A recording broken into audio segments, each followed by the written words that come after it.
संदेश झूठ से हटके। हमारे साथ में शैलेंद्र कुमार जी जो है, मैं शैलेंद्र कुमार जी आपका हार्दिक अभिनंदन करता हूं, हार्दिक स्वागत करता हूं। सर, क्या खबरें हैं झारखंड से? क्या ताजी खबरें लेकर आए हैं आप हमारे लिए? झारखंड में जो लौट रही है सरकार, नहीं, हेमंत रिटर्न ये तो तय हो गया। ये तो हमने कल हमारे साथ में प्रबल महतो जी जुड़े हुए हैं, वो लगातार रोजाना कह रहे थे, और उन्होंने जो आंकड़ा दिया था वो बिल्कुल संदेश चैनल पर सटीक बैठा है, वो बिल्कुल सटीक बैठा है। तो क्या, कहां तक आप पहुंचते हुए देख रहे हैं? क्या विशेष बात है इस चुनाव में, वो बताइए सर। इस चुनाव का संदेश बिल्कुल स्पष्ट है। इस देश के अंदर कारपोरेट फोर्सेस ने इंडियन डेमोक्रेसी को जो टेक ओवर करने की तैयारी की थी, उसको अब प्रतिरोध जैसे झारखंड की जनता ने बहुत बेहतर तरीके से किया है। और जनता अगर प्रतिरोध पे उतारू हो जाए तो उनको हराया भी जा सकता है। बावजूद इसके कि इलेक्शन कमीशन तमाम किस्म की बदमाशियां करता है और सीधा सीधी तौर पे जैसे पॉलिटिकल एजेंट के रूप में भारतीय जनता पार्टी के काम करता है। और झारखंड के अंदर भी जो महाराष्ट्र के अंदर भी जो इंडिकेटर थे और जो साफ साफ दिखने वाले लक्षण थे, किसानों की नाराजगी, वहां जैसे इनके तरफ से कोई वादा नहीं था। फिर इसके बाद इलेक्शन कमीशन ने इनको जैसे इलेक्शन अनाउंस होने के बाद लाडली बहना में पैसा डालने की इजाजत दे दी। तमाम तरह के खेल इलेक्शन कमीशन ने किया। तो जो दाव पे लगा हुआ है वो एक इलेक्शन नहीं है, और ये हारने जीतने का जो मसला है ये किसी पॉलिटिकल पार्टी या पॉलिटिकल अलायंस के हारने और जीतने का मसला नहीं है। मसला ये है कि इस देश के डेमोक्रेसी को टेक ओवर करने की अडानी की जो तैयारी है और जिसमें हिंदुस्तान के प्रधानमंत्री का कोनाइवेंस है, उसी कोनाइवेंस की जीत वहां होगी कि नहीं होगी। हो सकता है कि तात्कालिक तौर पे हो भी जाए, हो सकता है कि तात्कालिक तौर पे हो भी जाए। क्या फर्क पड़ता है? 2200 करोड़ रुपया अगर जैसे आप इलेक्ट्रिसिटी के उत्पादन को बेचने के लिए दे सकते हैं। अडानी का नाम आया अभी अमेरिका में, जैसे उन पे वारंट भी इशू हुआ है। तो 2200 करोड़ रुपया जब वो दे सकते हैं, तो आप बोलिए अगर 288 सीटें हैं, कितना हुआ? 2800 करोड़ रुपया, 2880 करोड़ रुपया हुआ। ये ऊंट के मुंह में जीरा के समान है। और 100 करोड़ रुपया जैसे एक कंस्टिट्यूंसी को आराम के साथ दिया जा सकता है। तो ये पैसे का इतना बड़ा खेल चल रहा है। अब इसके खिलाफ जैसे जनता को प्रतिरोध खड़ा करना, अब देखिए जनता कैसे करती है। लेकिन एक बात और साफ हुआ इससे, वो ये साफ हुआ है कि देश के अंदर जहां जहां खदान है, जहां जहां सोना चांदी है, उसके ऊपर आदिवासी बैठा हुआ है। और देश के जमीन के नीचे और जमीन के ऊपर जंगल है, जंगल में भी आदिवासी बैठा हुआ है। तो इस देश के अंदर अगर किसी माने एक्सट्रीम कारपोरेटिज्म जब होगा, हंसदेव के जंगल को जिस तरीके से काटा जा रहा है, तो ये उजड़ने वाले अगर कोई और होंगे तो वो आदिवासी ही हो सकते हैं। इसीलिए वो अपने संभावित विनाश के खतरे को भांप रहे हैं। भांपने का कारण यह है कि जल जंगल जमीन के मामले को लेके झारखंड काफी सेंसिटिव रहा है, और इसी सेंसिटिविटी ने उनको वो पॉलिटिकल विजडम दिया जिसकी वजह से वो ऐसा कर सकें।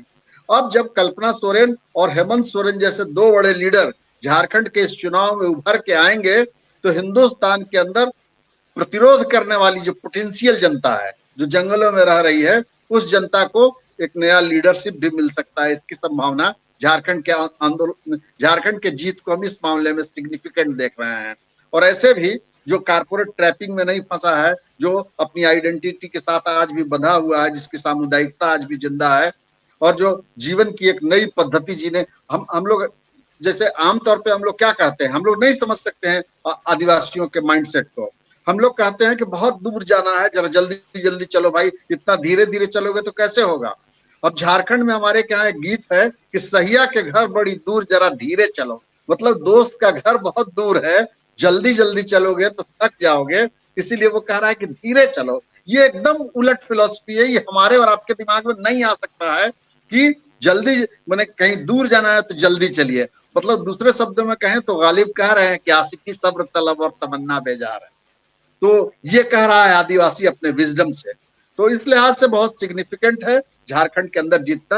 हालांकि जैसे लोकतंत्र का इस तरीके से अपनी आंखों के आगे अपहरण देखना इस देश के स्वतंत्र और सजग नागरिक की हैसियत से हमारे लिए बहुत दुखद है। एक और संदेश है जो हम साफ साफ कहना चाहते हैं। अब ढक छप छुप के बोल, आप जैसे एक तरफ जैसे अडानी के प्रति नरम रहिएगा और दूसरी तरफ जैसे इलेक्शन जीतने की कामना कीजिएगा, तो अडानी की ए टीम जीतेगी। शरद पवार जी कुछ शिक्षा लेना चाहें तो वो ले सकते हैं, क्योंकि हिंदुस्तान के अंदर लड़ाई जो है अब वो सीधा सीधी तौर पे इस बात पे आई है कि क्रोनी कैपिटलिज्म जो है हिंदुस्तान के संसाधनों पे कब्जे के लिए अपने आक्रामक अभियान पे निकला हुआ है, और उस अभियान को हॉल्ट करने के लिए कौन सा पॉलिटिकल फोर्स ईमानदारी के साथ खड़ा दिखाई देगा।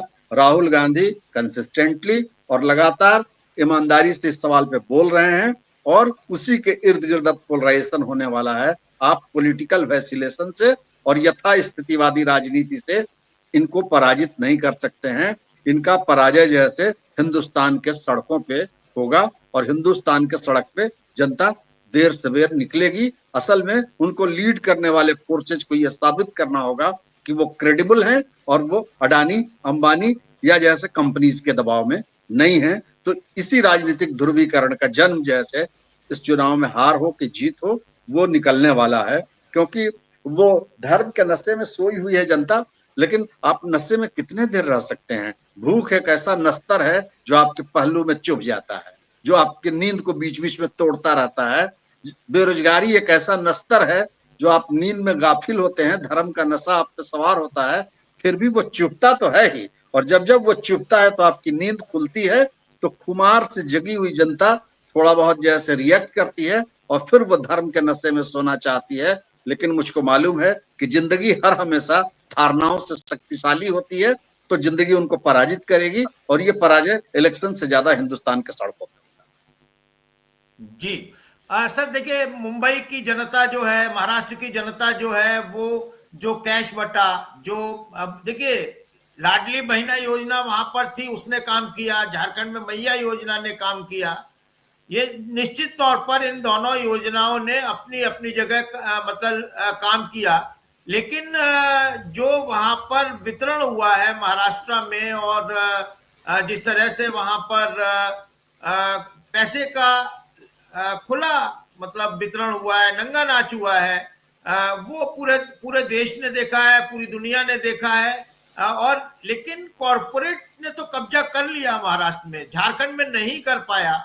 ये एक बार और थोड़ा सा आप इसको क्लियर कीजिए, जस्टिफाई कीजिए कि ठीक है, ये आदिवासी हैं, लड़ाके हैं, ये इनके ये हमेशा से लड़ते हुए आए हैं। हमारे प्रबल महतो जी कहते हैं कि ईस्ट इंडिया कंपनी से लड़े और वहां से लेकर रघुवर दयाल तक लड़े।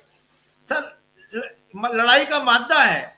बेईमानी तो वो झारखंड में भी कर सकते थे, झारखंड में बेईमानी क्यों नहीं की उन्होंने, या की?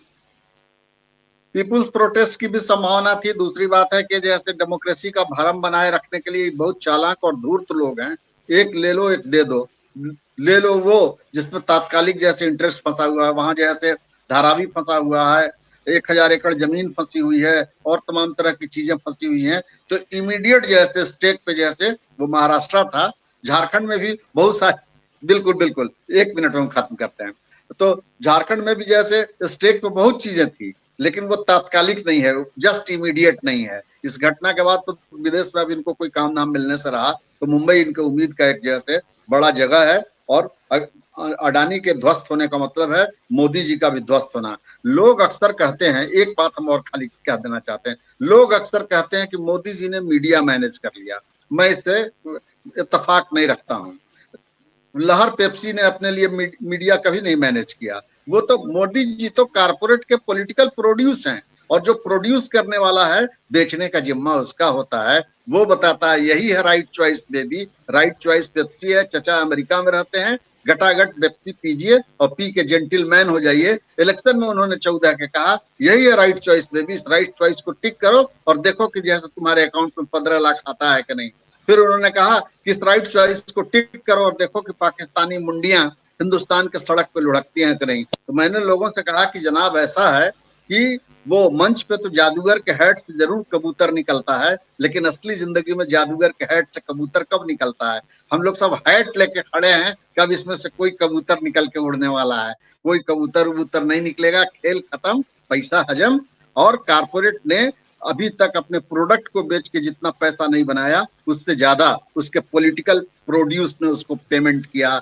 हवाई अड्डा पेमेंट किया, बंदरगाह पेमेंट किया, खान पेमेंट किया, रेल पेमेंट किया, इससे बढ़िया प्रोड्यूस और क्या हो सकता है। इसीलिए कारपोरेट के पॉलिटिकल प्रोड्यूस का नाम मोदी है और उसको बेचने का जिम्मा इंडियन कारपोरेट हाउस के पास है। इसीलिए मोदी ने मीडिया नहीं मैनेज किया, ये जिनके प्रोडक्ट हैं उन्होंने मीडिया